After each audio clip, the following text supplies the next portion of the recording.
Good morning and welcome to News at 10 on Rajya Sabha TV. I'm Aishwarya Kapoor with you. Well, repeated ceasefire violations by Pakistan continue along the line of control and at the international border. That is our top focus this morning.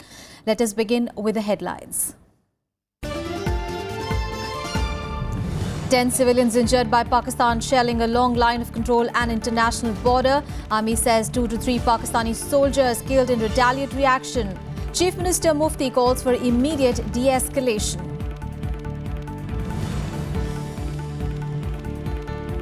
India climbs just one spot in the World Bank list of ease of doing business. Report says no improvement in getting credits or permits. However, recognizes ongoing reforms efforts. Tata's filed caveats in courts against ousted Tata Sons chairman Cyrus Mistry. Ratan Tata tells the group CEOs to focus on business. Tata stocks take a hit. Centre may soon leave decision on a no detention policy in schools on states. HRD Ministry to take call on compulsory Class 10 CBSE exams. And a health advisory sent to states over bird flu. After Delhi and Madhya Pradesh, avian flu detected in Kerala. A top story this morning. Well, 10 civilians have been injured in Pakistani shelling along the line of control in Rajya and the international border in RSTV. Now, the army says 2 to 3 Pakistani soldiers have also been killed in India's retaliatory action. Well, the BSF says an assistant sub-inspector has been injured in the firing that has continued through the night. Meanwhile, a delegation led by BJP leader Yashwant Sinha has met hardline Hurriyat leaders in a fresh bid at breaking the logjam after more than 3 months of unrest in the valley. The centre, however, has distanced itself from the visit. In yet another incident of ceasefire violation, Pakistani forces resorted to heavy firing along the line of control in Nowshera sector of Rajouri district on Tuesday. Pakistan troops used mortar and small arms fire to target Indian positions and even civilians. The Indian Army gave a befitting response to the violations. 2 to 3 Pakistani soldiers are believed to have been killed. Earlier, Pakistani troops also resorted to ceasefire violations by targeting civilian population along the international border in the RSTV sector in Jammu district. 10 people have been injured in these incidents. Meanwhile, the unprecedented increase in Pakistani shelling along the border has created panic among residents. अभी कुछ दिन पहले से जो है border और LOC में tension काफ़ी ज़्यादा चल रही है. जहाँ जहाँ कुछ विलेजेस हैं वहाँ पर डिप्टी कमिश्नर साहब ने जो है स्कूल्स जो हैं वो बंद करने के भी आदेश दिए गए हैं. बल्कि अगर वहाँ पर देखते हैं कि इंटेंसिटी फायर की कितनी है, अकॉर्डिंगली अगर हमें ज़रूरत पड़ती है तो हम वहाँ से इनको इवैक्यूएट करके तो यहाँ पर जो सेफ कैंप एरियाज हैं वो हमने आइडेंटिफाई किए, वहाँ पर उनको हम बिठाएंगे. हमारा बहुत नुकसान होता है कि हम बाहर भी निकल कर नहीं पढ़ाई कर सकते क्योंकि कभी फायर हो सकता है यहाँ पर. बाप भी घबराए हुए सर, बच्चे भी घबराए हुए, लेकिन चक्कर ये है कि बेचते नहीं है. अभी घर से बोलते हैं कोई पता नहीं कि किसी टाइम भी फायर आ सकता है. फायर आने का इधर हमारे न्याका पांचगढ़ में कोई भरोसा नहीं है, कभी भी आ सकता है sir. There have been 40 ceasefire violations from the Pakistani side since India carried out surgical strikes inside Pakistan-occupied Kashmir, targeting terror launch pads after the Uri army camp attack. In LOC, wherever it happens, we have retaliated with enough force, and I believe that last couple of days it's not good. It's a reaction from the other side for earlier happenings. In an attempt to break the 3-month impasse in Kashmir, a 5-member delegation led by BJP leader Yashwant Sinha met hardline Hurriyat leaders Syed Ali Shah Gilani and Mirwais Omar Farooq in Hyderpura area of Srinagar on Tuesday. The meeting came as the separatist shutdown in Kashmir entered its 109th day. However, Sinha clarified that they had not come as a delegation. मैं एक बात बिल्कुल clear करना चाहता हूँ, हम कोई delegation नहीं है. हम चंद लोग जिनको मैं कहूँगा कि पीपल ऑफ गुडविल हैं, वो इंसानियत के नाते आए हैं यहाँ पर और मकसद है कि यहाँ जो दुख दर्द है, जो तकलीफ है, उसको अगर हम बांट सकें तो अपने को खुशकिस्मत समझेंगे। We can't stop something which is voluntary in nature. Beyond that, I cannot comment. Meanwhile, Pakistan-based terror group Lashkar-e-Taiba has claimed responsibility for the Uri terror attack through a poster. The militant group's parent body, Jamaat-ud-Dawa, will also hold funeral prayers for one of the perpetrators of the attack in Pakistan's Gujranwala town. The attack in September had claimed the lives of 20 Indian soldiers. Bureau Report, Rajya Sabha TV. And Jammu and Kashmir Chief Minister Mehbooba Mufti chaired a top security meet in Srinagar and called for immediate de-escalation of the alarming situation along the borders. Well, at the meeting of a unified headquarters comprising top officials of the Army, BSF, CRPF, State Police and intelligence agencies, besides the civil administration, the Chief Minister was briefed about wide-ranging issues. This included the emerging security scenario in Kashmir Valley, situation along the borders, and steps taken to address the issues arising out of cross-border shelling.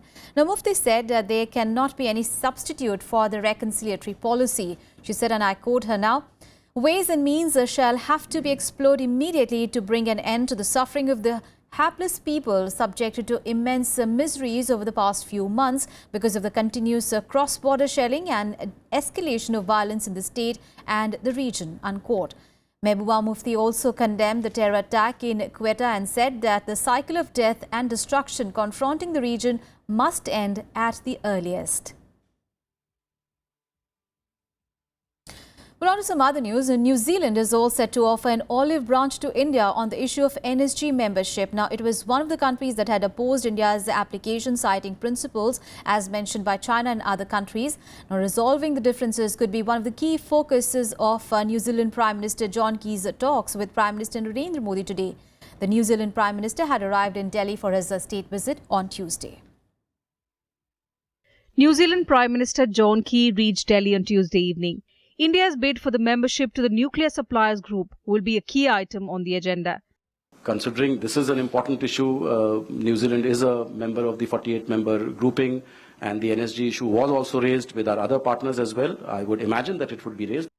New Zealand has been demanding that India should sign the free trade agreement that could help stabilize its economy by export of goods and services to India. New Zealand is interested in exporting its agricultural products to India. India, on the other hand, has expressed interest in the expertise and technology, including the aviation industry. To India, political convergence on issues like NSG is more important than mere trade. It will be interesting to see that whether in the meeting of both the Prime Minister, any give and take takes place, given the fact that New Zealand was seen with Pakistan during the last NSG meeting. Akhilesh Suman for Rajya Sabha Television with camera person Chetan in Delhi. On to the other top story. Well, according to the World Bank, India is ranked 130 out of the 190 countries in its annual report on the ease of doing business. Well, according to the latest report, India's place has moved up only one rank from the last year's ranking of 131. While the government aims to bring the country in the top 50, according to the report, there has been no improvement in dealing with the construction permits and getting credits.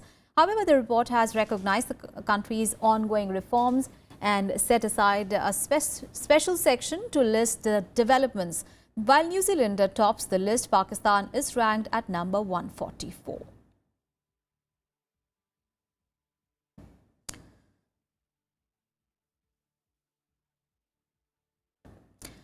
News from Uttar Pradesh now. Well, after the open squabble between Chief Minister Akhilesh Yadav and State Party President Shivpal Yadav, Samajwadi Party Chief Mulayam Singh Yadav held a press conference in Lucknow on Tuesday. While asserting that the family and the party is united, Mulayam said a decision on the chief ministerial candidate will be taken only after the party wins the state elections. And this was the first time that Mulayam seemed unclear about naming Akhilesh as the chief ministerial candidate, suggesting that the so-called truce was just temporary.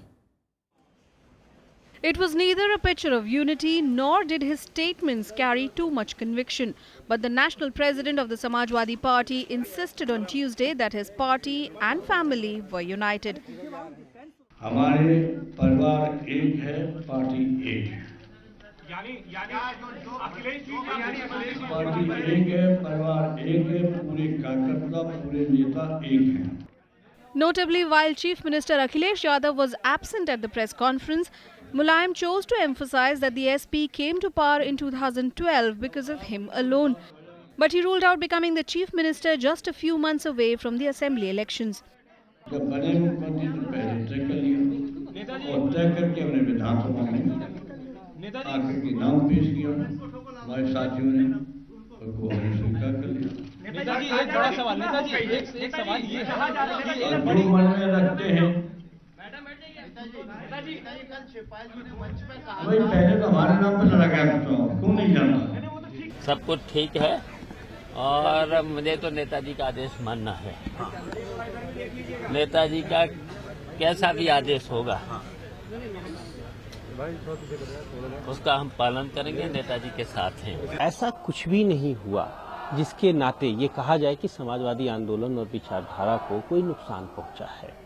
Samajwadi विचारधारा, आंदोलन और नेतृत्व यथावत हैं, मजबूत हैं और पूरी ताकत के साथ सांप्रदायिक ताकतों को ध्वस्त करने में सक्षम हैं।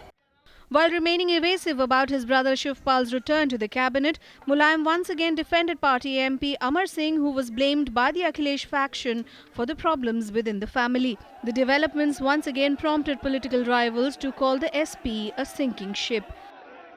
Over the past few months, I think there is no sense of governance that exists in the state of UP. Akhilesh Yadav and Mr. Mulayam Singh Yadav must immediately put an end to this drama. And if they do not have the capacity to really control this ever-raging infighting, they must quit. It's now that the daggers are drawn between the two fractions.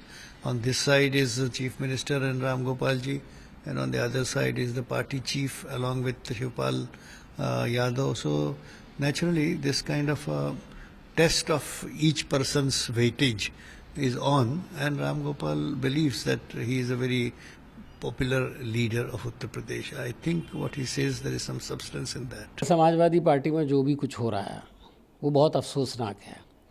हम सिर्फ यही कहेंगे कि उनका family का matter है, उस पर ज़्यादा बोलने की बजाय हमारा सिर्फ इतना मशवरा है कि समाजवादी पार्टी की सरकार है और इस वक्त लोग जो हैं त्रस्त हैं मुख्तलिफ चीज़ों के लिए।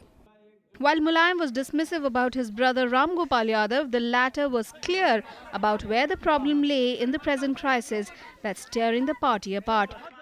जहां अखिलेश नहीं वहां Samajwadi, minus Akhilesh there is no Samajwadi party. Indicating the rough road ahead for the SP in the assembly elections, Mulayam Singh refused to name the chief ministerial candidate of the party. All he could say was the party will decide if it did get a majority. Bureau Report, Rajya Sabha TV. Now a look at the events that are slated through the day. Here is the day ahead. Nepal's Foreign Minister Prakash Sharan Mahat will arrive in the national capital today for the 4th meeting of the India-Nepal Joint Commission, which will be held on 27th of October. External Affairs Minister Sushma Swaraj and her Nepalese counterpart will lead the delegation's meeting that will review and assess past agreements and commitments reached between the two nations. The 3rd meeting of the Joint Commission was held in Kathmandu in 2014 after a gap of more than 2 decades. India and Russia will hold detailed discussions on deeper military cooperations, especially on joint production of the 5th generation fighter aircraft, upgradation of Su-30 MKI planes, and firming of the contract for the S-400 Triumph air defense system in New Delhi today. Russian Defense Minister Sergei Shoigu will co-chair the meeting of the Indo-Russian Intergovernmental Commission on Military Technical Cooperation with his Indian counterpart Manohar Parrikar. E-auction for the second batch of 266 FM radio channels in 92 cities will begin in New Delhi today. Information and Broadcasting Minister M. Venkaiah Naidu has expressed optimism for a positive response in the auction. The government hopes to get as much money as possible from the second round of auctions. The second batch of FM Phase 3 consists of 266 channels in 92 cities, which includes 227 channels in 69 fresh cities and 39 channels in 23 existing cities. Well, time to take a very short break. We have more news after that. Stay with us.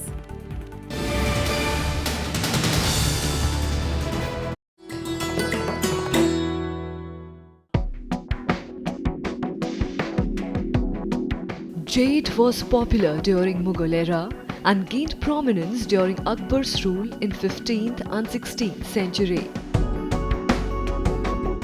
came all the way from Iran and Central Asia in attractive colors. The royalty had a unique use for it. Since jade changed color when it came in contact with arsenic, they started utensils like plates, jars, bowls, and even hookah with it, and thereby avoided getting poisoned by rivals.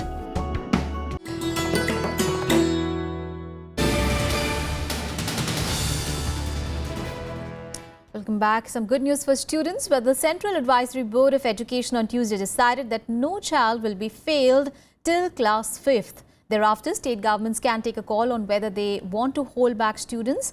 Well, the Union HRD Ministry will also soon take a call on whether the class 10 board examinations should be made compulsory for the students of CBSE schools.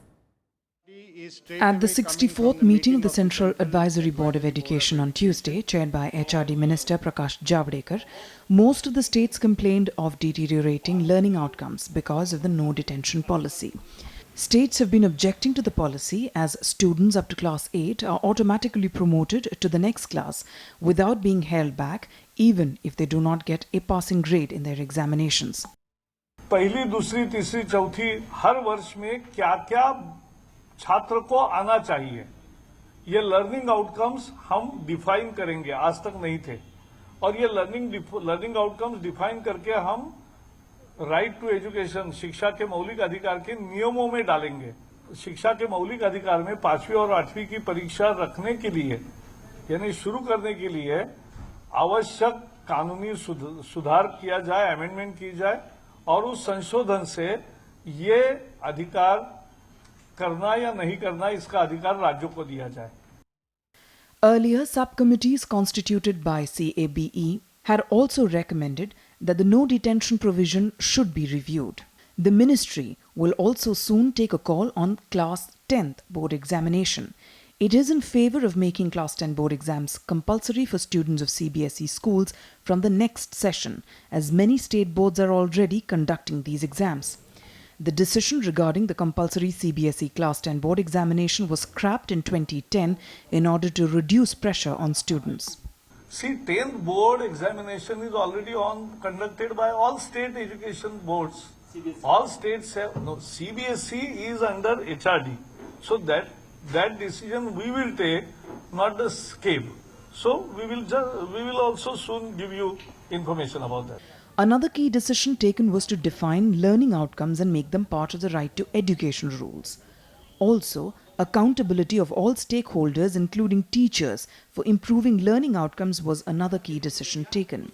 The CABE also decided to form a subcommittee under the chairmanship of Telangana Education Minister Kadiyam Srihari for the promotion of the Beti Bachao, Beti Padhao scheme in the country. प्रधानमंत्री का कार्यक्रम बेटी बचाओ बेटी पढ़ाओ, इसको बढ़ावा देने के लिए एक sub committee Telangana के उप मुख्यमंत्री जो शिक्षा मंत्री भी है कादियाम श्रीहरि, उनके नेतृत्व में एक सब कमेटी बनाने का तय हुआ है। Apart from the Union HRD Minister Prakash Javadekar, education ministers from 21 states and union territories were present at Tuesday's crucial meeting. Bureau Report, Rajya Sabha TV. And now an update on the Tata Sons boardroom coup, and the Tata Group Cyrus Mistry boardroom battle has now entered the courtroom, with the Tatas filing caveats to prevent the ousted Tata Sons chairman from getting an ex-parte order against his sacking. Now, caveats, remember, are filed by a party to make sure that they are heard before a court decides on any petition relating to that matter. Meanwhile, reports claim that Mistry has also filed caveats with the company law tribunal. Here is a report. A day after sacking Cyrus Mistry as its chairman, the Tata Group filed multiple caveats in courts and other forums to prevent Mistry from getting ex parte order against his sacking.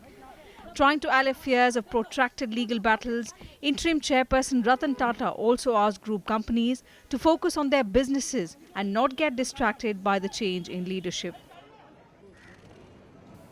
He told managing directors and senior leaders of Tata companies to focus on their market position vis-a-vis competition and not compare themselves to their own past. He further stressed that the drive must be on leadership rather than to follow. Tata said he assumed the role of interim chairperson for stability and continuity so that there is no vacuum.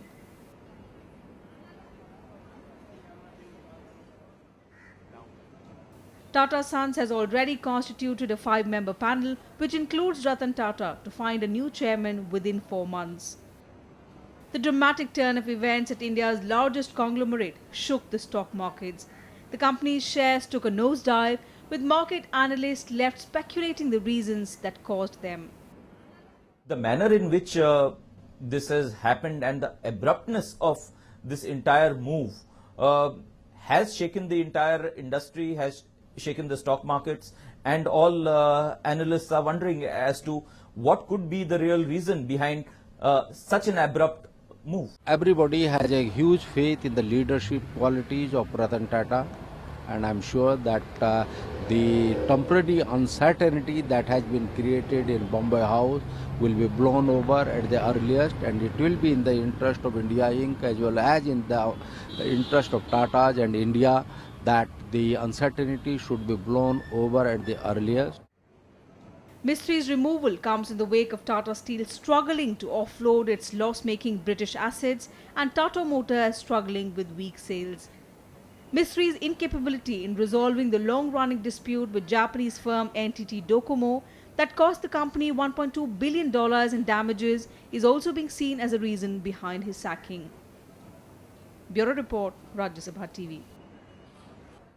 Now the latest on the bird flu scare, and the centre has issued a health advisory to states asking them to minimize the bird-human interface to prevent an outbreak of bird flu.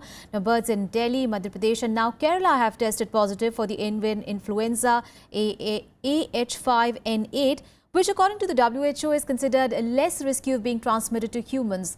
Meanwhile, no death of bird has been reported on Tuesday from any zoo in Delhi and Madhya Pradesh, which are the worst affected by the avian influenza or bird flu.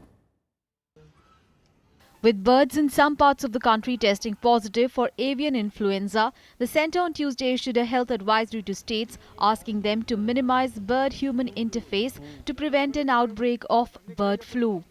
In an advisory to Chief Secretaries of all states and union territories, Health Secretary C.K. Mishra listed out precautions to be taken to prevent an outbreak and offered central assistance if needed. Meanwhile, in Delhi, the memorial of former Prime Minister Indira Gandhi Shakti Sthal had to be closed as 2 more ducks succumbed to suspected avian influenza, taking the toll in the national capital to 66. On Tuesday, Delhi Development Minister Gopal Rai also visited the spot and met officials. Rai said the memorial will remain shut till the lab report of the dead birds are out.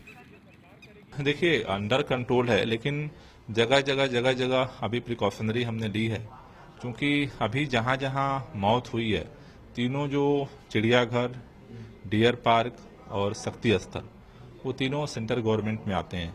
इसलिए अभी हम request करने आए थे कि उनको भी थोड़ा एक एडवाइजरी चली जाए यहाँ से भी, सेंटर से भी, जिससे कि थोड़ी एक्टिवनेस और बढ़ जाए।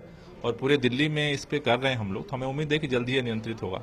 The committee constituted by the centre to monitor the avian flu situation on Tuesday said no death of birds have been reported from Delhi or Gwalior zoos in the last 24 hours. It said the zoos remain closed for the safety of visitors and control of the disease. Now the virus has been found in ducks in coastal Alappuzha district in Kerala as well. The outbreak of the virus in ducks has been confirmed after tests. It is suspected that the migratory birds which came from Siberia via Pakistan and Delhi might have brought the virus to coastal Kerala. Bureau Report, Rajya Sabha TV. Well, now let's get to some international news. And Republican nominee Donald Trump has warned of World War III if his rival Hillary Clinton was elected as the US president. In an interview, Trump argued that Clinton, with her more aggressive posture in Syrian war, would draw the US into armed confrontation with Russia, Syria and Iran. The Republican nominee called for a rapprochement with Russia in order to jointly combat Islamic State. Now, Trump questioned how his Democratic opponent would negotiate with Russia's President Vladimir Putin after having demonized him. He said defeating Islamic State was a higher priority than persuading Syrian President Bashar al-Assad to step down. Now, Clinton, remember, has called for the establishment of a no-fly zone and safe zones on the ground to protect non-combatants.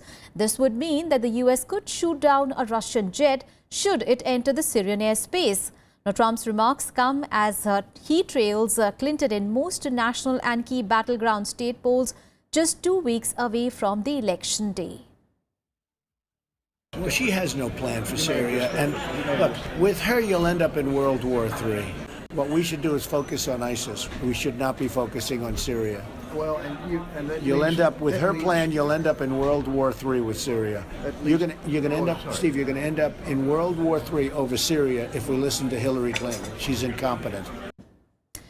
Let's get to some more international news in World Wrap.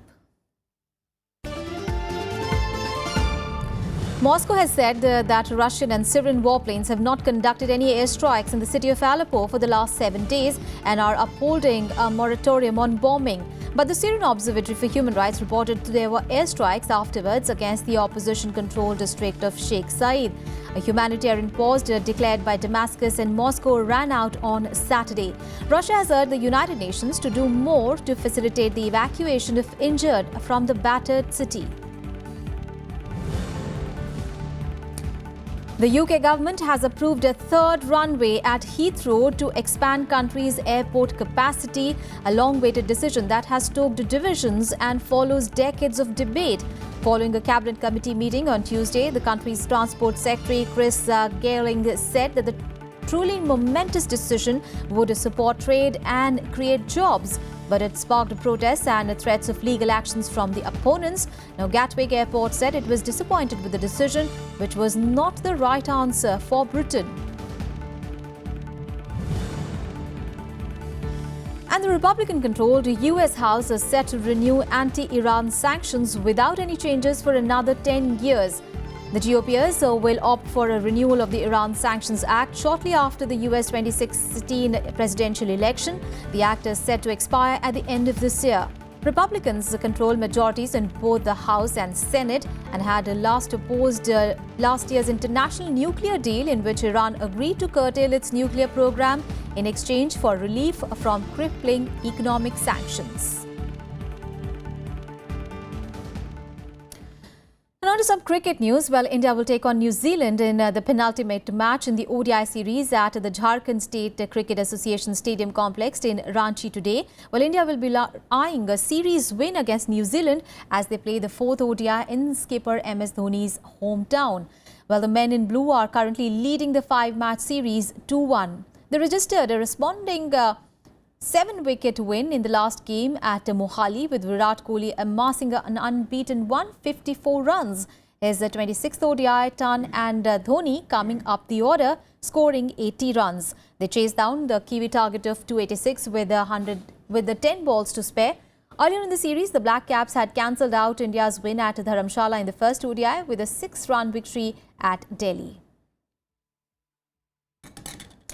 And in hockey, India men's team continued their brilliant form as they thrashed China 9-0 in the Asian Champions Trophy played in Malaysia.